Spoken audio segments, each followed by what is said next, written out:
lot, there's a whole ecosystem of less obvious users that goes Mm, beyond the patient. And actually, if you only design for that patient, you may actually be creating a terrible experience for the doctor, whether that, yeah. we talk about a lot these days around like workflow burden. And for anyone on the call that like does anything around enterprise or around sort of tooling, you can sort of understand that like Mm. you can make a really great end user experience, but if you make, hours and hours of work for the person in the back end, no one's going to end up using it because that person's going to their day is going to suck and they will riot, right? And that happens every day, all day within the healthcare ecosystem. That makes a lot of sense. So the thing I heard from there was very much about how do you consider the fuller ecosystem, or you said the less obvious user, which we in our systems course we talk a lot about that. It's how do you expand your thinking beyond what you might define as we're using the term user, but for our international audience today, we can broaden it to mean the whole variety of people in this ecosystem. It might be customers, it might be clients, it might be community members, patients, doctors, stakeholders. So you're inviting us to think much more broadly about the ecosystem of people. So how do you do that? Do you have a story? And what's the benefit? What's the benefit? Yeah.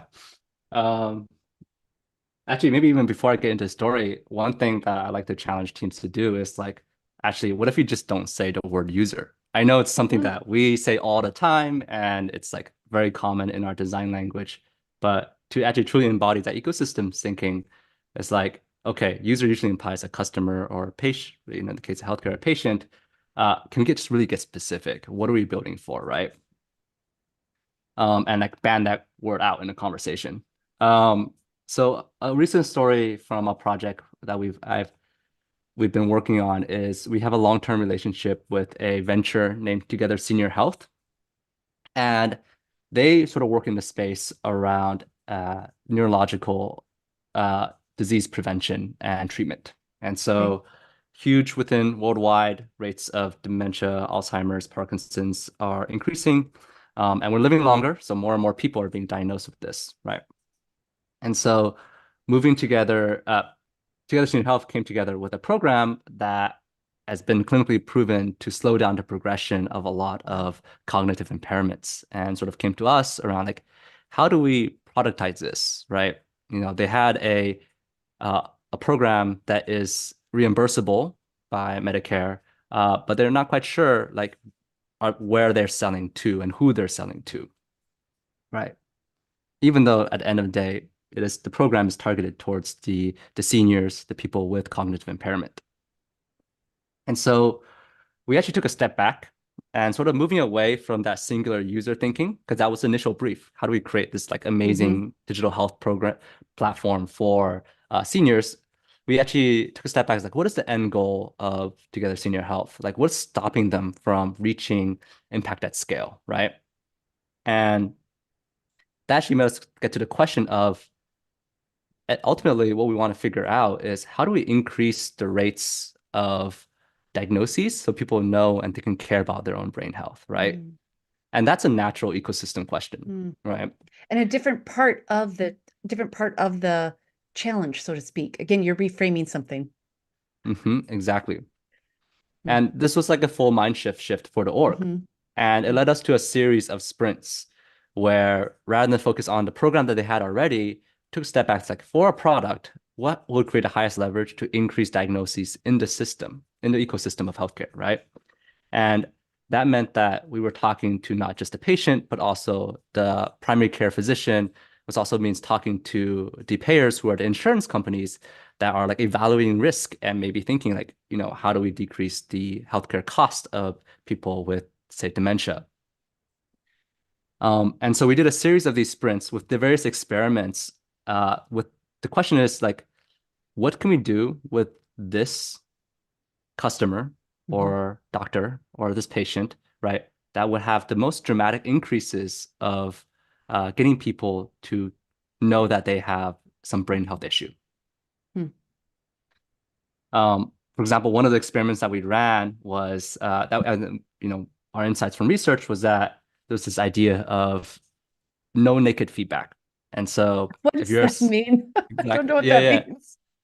So if you're like a senior with, let's say, MCI or dementia, you're getting told that like, hey, Mm, your neurodegenerative disease is getting worse. It's there's no way of getting around it. You will be told that. It's a matter of okay. when, right? But from our research, we realized that what people was lacking is that they're lacking context of what that means. It's like, Mm, okay, yeah, it's like, yes, it's getting worse, but does that mean that I need to prepare something or do I need to tell my family, right?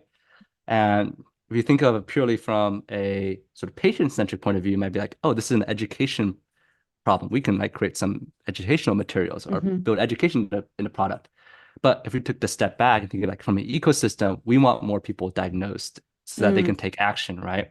hmm And so what that meant is actually in this case, the primary care physician has the highest leverage because those are the people that are sort of authorizing the workup for the diagnoses, right? But they're the least well equipped because they're the ones that kind of want to outsource it to a mm, neurological specialty, right? And so rather than building an education platform for the patients, we did realize that we need to build an education platform for the primary care physicians to equip them to understand risk factors, to mm, equip them to understand the links between brain decline and what patients are reporting and their lifestyle, and be able to have those mm. conversations rather than assuming someone else is going to do it. Love that. Yeah, and I heard you say the word leverage point. Mhm. Let's pause on that for a moment because we've talked about this in other places on our in our podcasts around this idea of some people talk about it as the flashpoint, and it's where there's an opportunity that can have a disproportionate impact at a systems level. And I think that's why this is so important. So when you broaden out who you are focusing on, the broader ecosystem of people, you discover where you might actually have disproportionate leverage or impact by focusing on a different group. Is that a fair way to why that matters? Yeah, Capture that. definitely. So what was the impact? Ultimately, what is this organization taking away, or how is it shifting what they're thinking about? Yeah. What that shifting meant that it's completely shifting their product strategy, right? The original product Hmm strategy was how do we build these increasingly more sophisticated features for a better, let's say, community program or, video chats amongst the different cohorts of people in this program. And actually get to put, we need to understand the workflow of these PCPs better, right? Which of these primary care physicians actually would be the most willing to have these conversations to learn, right? And how do we map out this user journey with opportunities, right? And so that meant there was more work to be done to understand the ecosystem, but also meant there was a more open space for design and potentially more place to differentiate amongst the market, right? You I know, love it. Yeah. mhm. I'm going to throw in a question that just came up. And I think, like I mentioned on the PCP, so PCPs are busy. Let's talk about that stakeholder. Asking them to do anything extra is a huge challenge. How did you approach, did they adopt or were they interested in the solution? So let's take a Yeah, moment here. How did you think about that? yeah. I mean, that was one of the biggest things that we were needed to design around, right? If we were to create any sort of digital intervention, it had to be seamlessly integrated to what they were doing, right? And so that was then became a product strategy decision. It's like, do we need to do some integrations, deep integrations with like a health record or other, provider facing tools? And we as a company, can we do that? Is that feasible with the funding that we have with our technological abilities, right? Um, is that even going to lead to more revenue for us, right? And so that's when, it's we're putting back our product leader hat, right? And sort of balancing the viability and feasibility, right? So, and then it led us to think about like, okay, provider tools maybe not the best thing, but what can we do around Mhm, provider education, right? And that might mean like sponsoring like there's these courses that doctors need to take every year that called continuous medical mhm, education courses. And it might mean that we need to create one of these mhm. courses, host in Hawaii so that they can have vacations with their family while learning more about dementia. Yeah. And it goes back to what you said in the beginning too, is this, it's not, there's never one North Star and perfect product plan. It's about making enough plans to get to the next choice. And it is a bit more of a dynamic roadmap. So okay, last question, and then we're going to open it up to broader questions. Constraints. Of course, all of these ecosystems have constraints. especially when you think about the whole ecosystem. Do you have any last tips or ways to help teams think about navigating constraints? Yeah. Yeah. Navigating constraints and navigating trade-offs is the hardest thing to wrap one's mind in, right? It makes you want to give up sometimes. Um, I think the way out of that is to not get to acknowledge that the constraints exist, right? Mhm. And not get bogged down on, is this the only decision that you're going to make? Because you're going to be making hundreds of decisions, right? And so the way out of that quagmire is actually just rapidly prototype, right? And so have those smaller, faster cycles so that you're building at the fidelity and sort of like dipping your toe, like sort of like pushing against the right constraints. But if it's not reacting well, you can course correct. So Um, oh, go with the ahead. rapid, no, with the rapid, I was going to tie it back to a different thing you said at the very beginning, which was the desirability, viability, feasibility. And this idea that each experiment might make progress on one of those, might improve, you might have better understanding of desirability, but then you have to revisit viability. And so I think I just wanted to hear if you had any other tips on just being mindful of that dance through those three very important parts of your ecosystem and your Yeah. progress. Hmm. And I think that's why I think I advocate that like product roadmaps needs to be done with different representation across the org, right? I Mm, think product strategy is the way to bust down silos, um, because a poor product strategy will be felt. People are just gonna won't get it, right? They won't see the sort of like the pathway through whatever thrashing seas that you're like navigating right now, right? yeah, yeah. And that's the other benefit of what I hear you say rapid prototyping is there's this people support where they create. And so this idea that rapid prototyping in smaller cycles enables you to involve more people and move faster, even though it can feel at times like you're not making giant leaps. So Hmm. do you have we are going to go to questions. Do you want to share one last story on just the constraints or kind of the impact of when you do rapid cycles? What are the benefits of smaller? Yeah. Uh, So we were working on a project related. So it was with the Broad Institute, which is a big cancer research center, and they wanted to start a new initiative called Count Me In.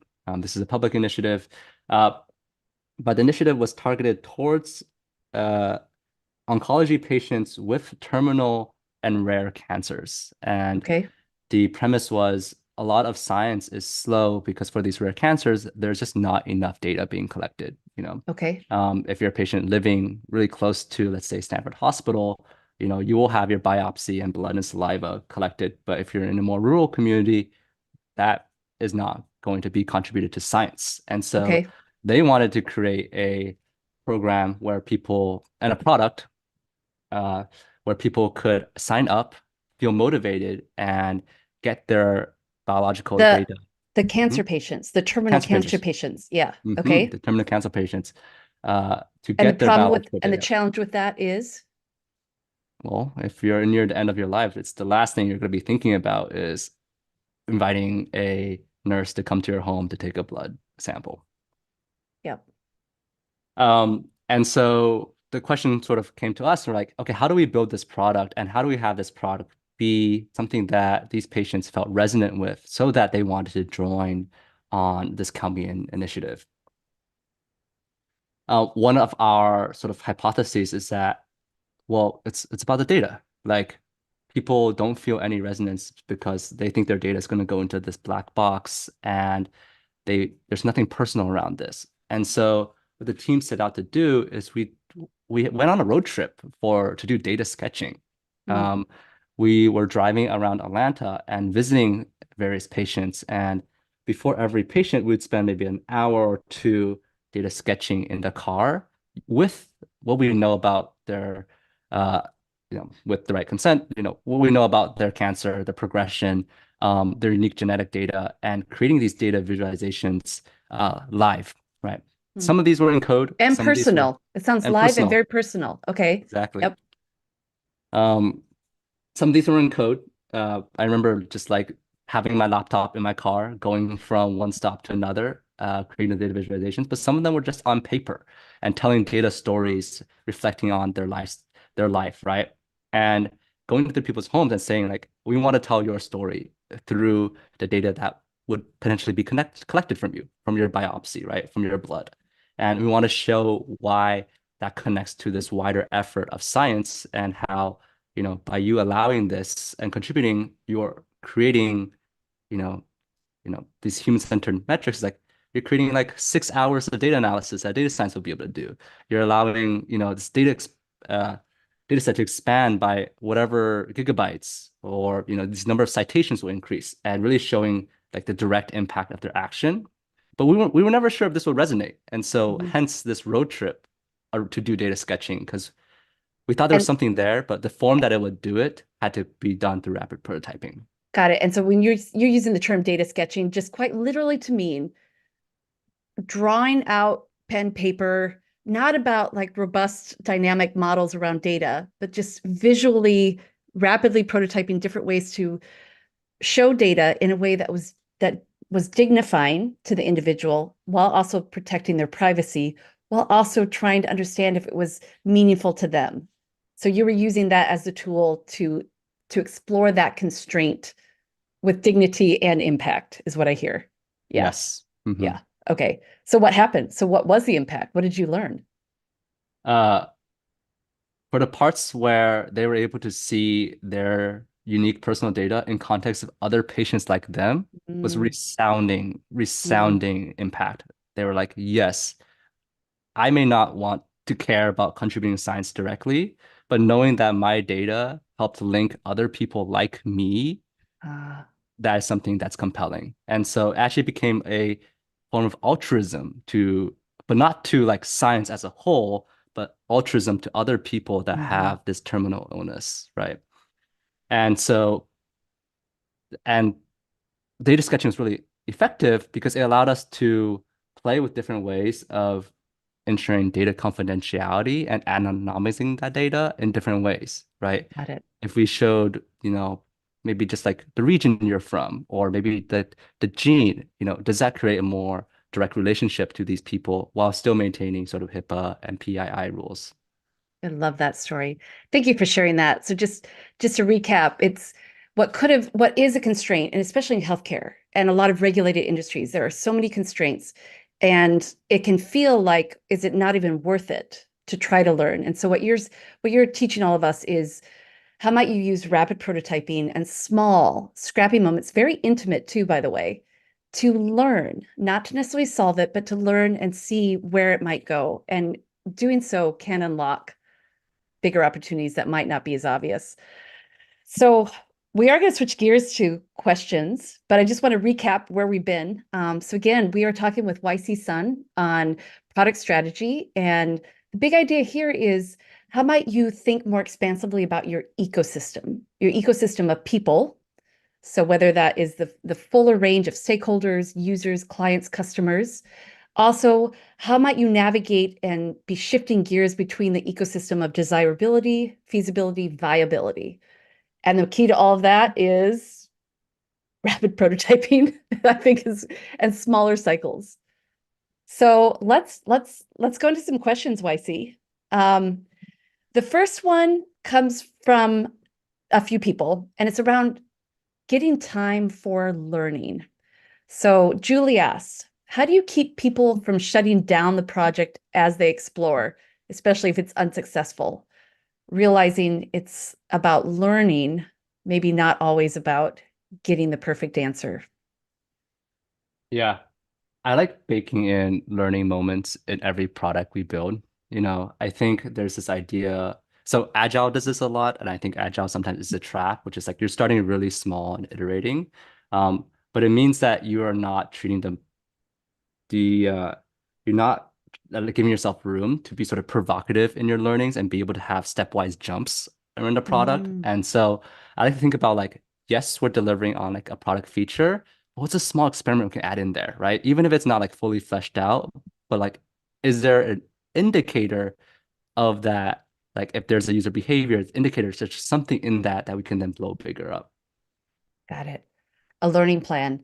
So I'm gonna stay on this question in a moment because we have one related. It's around how might you shift a culture or build a culture that is maybe overly obsessed with ROI, which is important. We're not diminishing that, but also to have it be more around building to learn. Any thoughts on that? That's a juicy one. Let's just acknowledge that. Yeah. ROI, return on investment. Yeah.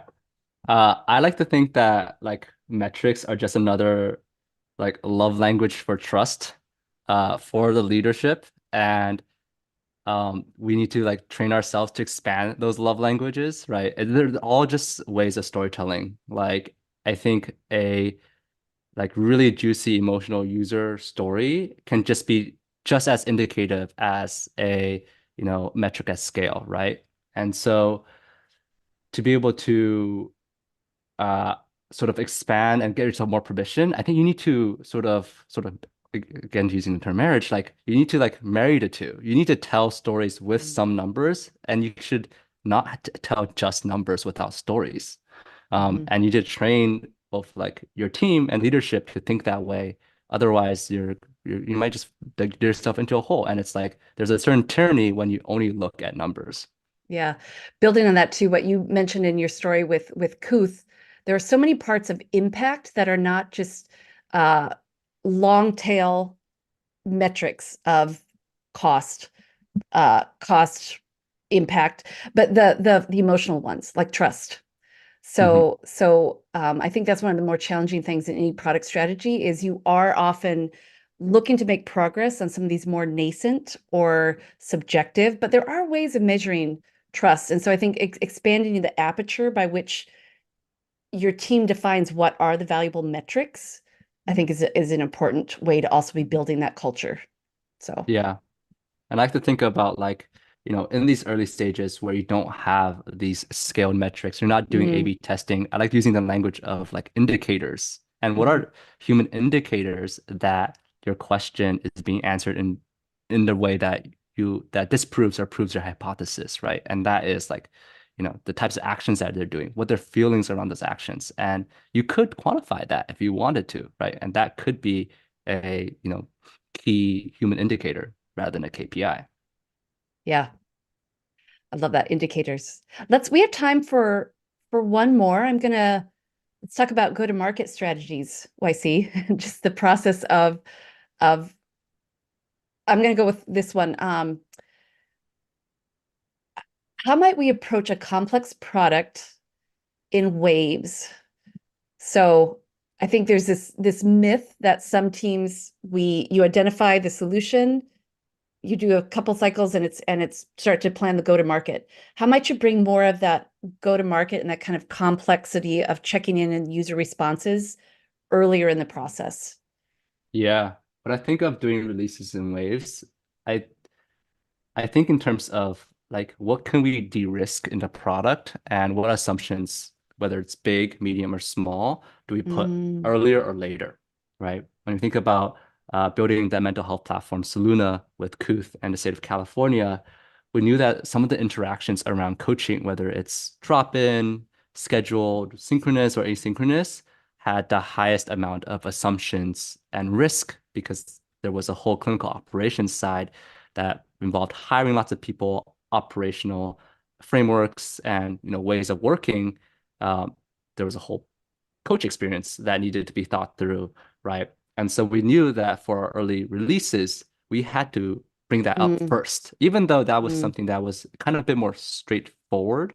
mm. Um, and maybe there were a bunch of other things that we could build so that we could get a feeling of like progression.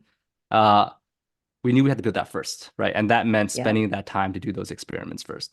Yeah, we've had Roger Martin on podcast a few times, and he talks at length about this importance of, and Jennifer Riel too, the importance of what would have to be true, identifying the biggest barriers at whatever stage. You said small, medium, large, but identifying what would have to be true for this to be a great choice for us.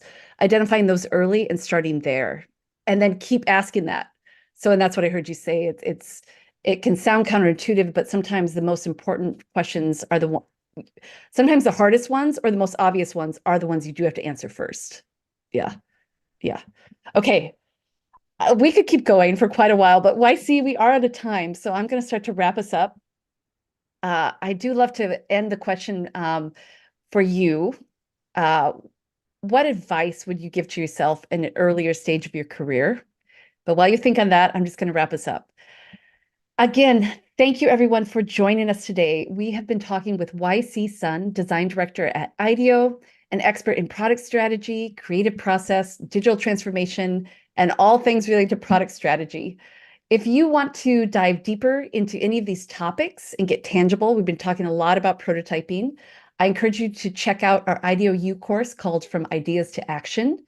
And if you just also want to just keep being inspired on some of these topics, I invite you to check out more episodes in the Creative Confidence series, which you can find on all major streaming platforms. Last thing before we hand over to YC, quick reminder, we are going to stay on. We're going to take a brief pause right after this, but we will linger for about 15 more minutes for any of you who have questions about IDEOU with regards to our courses and our certificates. Okay, YC, back to you. Advice for your younger self. All right. Well, I think I've been talking a lot about creating experiments for product, and I think that actually is really important for your own life, is designing experiments in life. One of the things that I hold very true is that experience is exponential. And so how do you create those fast experiments, whether it's in your career, your personal life, how you want to show up in the world, and create those fast learning cycles where you are rapidly Mm, prototyping yourself and trying out different ways of yeah, living, lifetimes and lifestyles. I love that. David Epstein would agree, author of Range. He talks about experimenting with different versions of yourself. I love that. Okay. Thank you, everyone. Thank you, YC. And thank you, everyone, for joining. That's our show for today.